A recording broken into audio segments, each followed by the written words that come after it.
Record. Labels available. So, hindi ko na ituturo sa inyo kung paano i-unlock yung pin niya. So, ayan o. A. Enter your So, pin. ganyan lang siya. Selected. 2. So, wait lang. Selected. Pin area. Edit box. So, ayan o. Hindi nyo siya basta-basta End of ma-scroll. field. Back.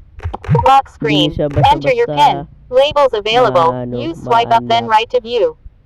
So, paano nga ba siya i-unlock, no? So, kahit malaman nyo yung password ng aking cellphone. Labels available. Use swipe up then right. So, pin unlock. Enter your madali lang pin. yan. Selected. Pin area. Edit box. Lalagyan ko kayo ng clue. So, gamitin nyo yung darili nyo.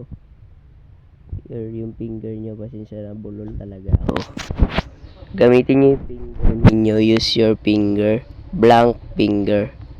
So, bilangin nyo kung ilan dapat kamay yung kailangan yung gamitin. Meron na naman double or kahit anong finger. Basta finger.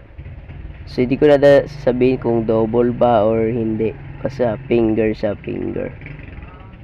So, hindi one finger lang yung gagamitin, no? Pag i-unlock nyo. Pero pag i-unlock nyo, one finger. Pero pag i-scroll kayo. Enter your pin. Pin unlock. Ayan, diba? Enter your pin. Selected. Siya. Pin area. Edit box. Kasi nga guys, yung finger na gamit ko is double. So, sinabi ko na para may clue kung paano nyo talaga ma-unlock yung pin. So, hindi naman to mapapanood ng mga kapatid ko. Okay lang. So, yun. Naituro ko na kung paano So, yun lang. So, sa inyo ko lang sasabihin kasi para alam nyo kung paano talaga. Ganito yan. Unlock nyo. 1, 4, 3, 8.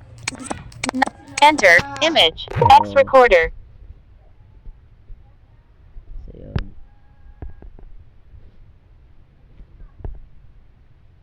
So, wait lang guys. Home. Home. Button. Notification shade. Pause. Double tap to activate. Stop.